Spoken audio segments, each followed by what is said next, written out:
प्रधानमंत्री आवास का जो नया आवास प्लस का सर्वे ऐप है उसकी प्रोसेस को समझते हैं और किस तरह से काम करेगा सारी चीज़ समझते हैं। जैसे कि पोर्टल में आप देख सकते हैं 19/9/2024 यानी आज की डेट में एक अपडेट आया पोर्टल पे। यहाँ पे आप पोर्टल में आएंगे तो दो यहाँ पे लिंक हाईलाइट हो रही हैं जो कि आज की डेट में ही ऐड की गई हैं। तो क्या इसका मतलब है और इस तरह से कैसे आप डाउनलोड कर पाएंगे इस पीडीएफ को और इसमें क्या है उसको भी देखेंगे और जो प्रोसेस है उसको समझने का प्रयास करते हैं। और जो application PDF user manual registration है उसको भी यहाँ पे हम समझने का प्रयास करते हैं। तो चलिए अभी हम क्लिक करते हैं। जैसे कि एक एप्लीकेशन जो यहाँ पे लिंक है यानी कि जो सर्वेयर होगा वो डाउनलोड करेगा। जैसे डाउनलोड करने के बाद उस तरह से देखिए आवास प्लस का जो ऐप है इस तरह से खुलेगा और उसमें यूजर आईडी पासवर्ड उसको डालना होगा, वो लॉगिन करेगा।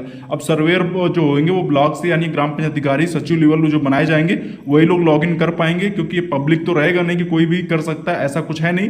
तो जो सर्वेयर होगा वही कर पाएगा। तो पहले सर्वेयर क्या करेगा, सर्वे करेगा, उसके बाद फिर जो यूजर मतलब पब्लिक यानी बेनिफिशियरी होगा उसका रजिस्ट्रेशन किया जाएगा पोर्टल पे।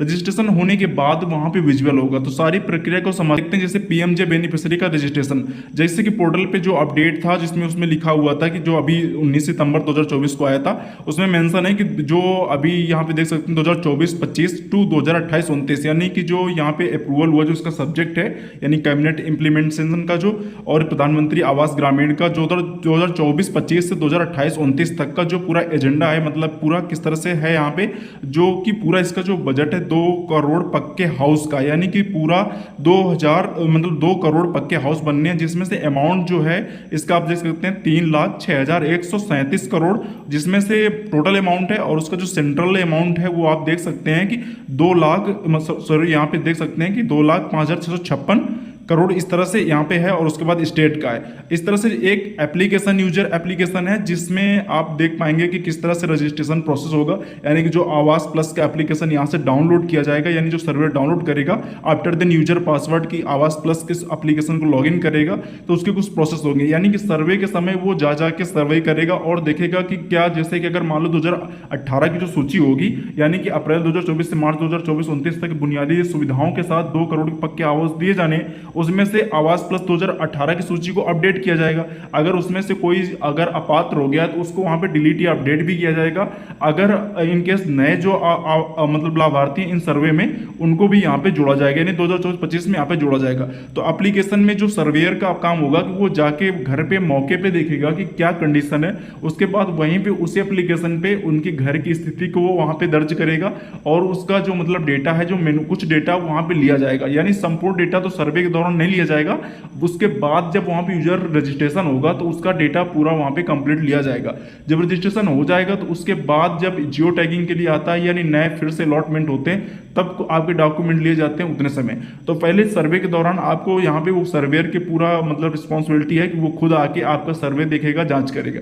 इस केस में क्या करना है आपको, अगर आप एक लाभार्थी हैं, अगर आपको सर्वे में मतलब आवास नहीं मिला है तो जैसे कि यहाँ पे क्या होता है कि ग्राम पंचायत यानी ग्राम प्रधान जो होते हैं और ग्राम पंचायत अधिकारी जो ब्लॉक लेवल पे बैठते हैं और आपके सचिवालय में भी आते रहते हैं, तो आपको उनसे संपर्क बनाए रखना। क्योंकि देखिए कोई ऐसा पब्लिक पोर्टल तो है नहीं कि आप जाएंगे कहीं पे आवेदन कराएंगे किसी सीएससी के अंदर, ऐसा कुछ है नहीं। तो आपको उनसे संपर्क बनाना होगा और उनसे आपको मिलना होगा। जैसे ही वो सर्वे आए करने तो आपको मौजूद रहना होगा। फिर आप यहाँ पे देख सकते हैं कि जो यूजर का प्रोसेस है, जब यहाँ पे यूजर मतलब उसके डिटेल अकाउंट सब डालने के बाद ऑटोमेटिक आपका जो कैटेगरी वाइज सर्वे किया गया होगा तो पोर्टल पे विजिबल होगा।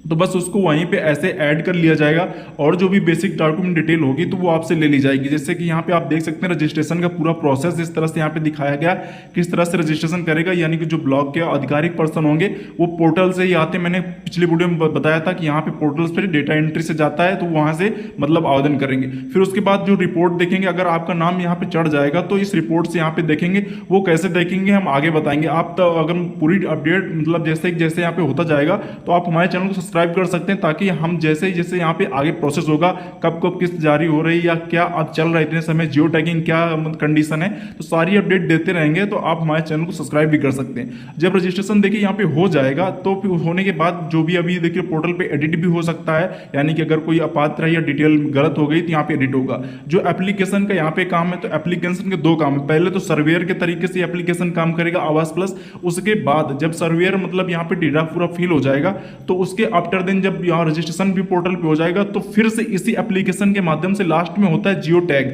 यानी कि जो आपका आवास का फाउंडेशन 3 बार उसका जियो टैग होता है। जब आप शुरू करते हैं तो जियो टैग होता है, उसके बाद फिर जियो टैग होता है, तो उस हिसाब से किस्तें जारी होती हैं। तो यहाँ पे रिपोर्ट्स पे इस पोर्टल पे आपका पूरा दिखेगा। जैसे ही मतलब आपका अगर नाम चयन हो जाता है तो यहाँ पे लिस्ट में विजुअल होगा, आप अपना नाम देख पाएंगे और कैसे कैसे किस्त जारी हो रही वो भी चीजें देख पाएंगे। तो अभी के हाल ही में क्या करना है कि अपने ग्राम पंचायत प्रधान और सचिव को मतलब अपने मिल लेना है, ब्लॉक में बैठते हैं और उनसे मतलब बता देना है कि स्थिति और अपनी फोटोज वगैरह घर की सिचुएशन जो स्थिति सही में है वो आपको बतानी है। वो आपका नाम वहां पे दर्ज कर लेंगे और सर्वे के समय भी आपको वहां पे अपडेट कर देंगे, यानी सचिव और ग्राम प्रधान से आपको यहाँ पे संपर्क बनाए रखना है। फिर उसके बाद देख सकते हैं कुछ इस तरह से जब जियो टैगिंग की लास्ट कंडीशन आएगी तो इस एप्लीकेशन पे मैपिंग होती है और आपका नेम और आपकी आईडी जनरेट हो जाती है। फिर आफ्टर देन एफटीओ ट्रैकर, यानी कि जो फंड ट्रांसफर ऑर्डर होता है, जो पैसा रिलीज होता है उसकी ट्रैकिंग होती है, यानी जो किस्तों के रूप में पैसा जाता है लास्ट का प्रोसेस होता है। यानी इसी एप्लीकेशन के माध्यम से जियो टैग होगा तभी आपका पैसा ट्रांसफर होता है। उसी समय फिर से आपके डॉक्यूमेंट लिए जाते हैं, यानी प्रेजेंट कंडीशन देखी जाती है। तो आपको दिखाने हैं कि जैसे जो एफटीओ का यानी फिजिकल फाइनेंशियल का जो रिपोर्ट होती है वो कैसे दिखती है, तो वो एप्लीकेशन में देखिए कुछ इस तरह से दिखेगी। जैसे कि अमाउंट आप देख सकते हैं, पहली किस्त 40,000, डेट किस डेट में ट्रांसफर हुई, फिर उसके बाद 70,000, फिर उसके बाद 10,000, फिर 10,000, इस तरह से 1,20,000 रुपए का जो पूरा एस्टिमेट होता है वो आपके अकाउंट में ट्रांसफर होगा।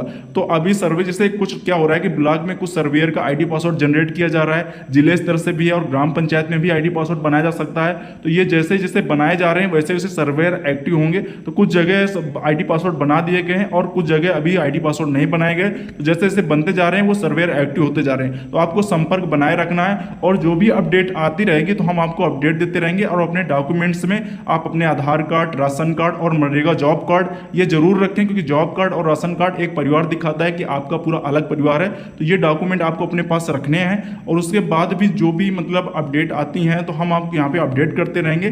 फाइनली मतलब जो भी आप यहाँ पे मतलब देख रहे हैं तो सारी चीजें आपको क्लियर हो रही होंगी कि आपको क्या करना है। यानी प्रोसेस में आपको अपने सचिव से मिलना है और ग्राम प्रधान से भी संपर्क बनाए रखना है। और आगे के अपडेट के लिए आप हमारे चैनल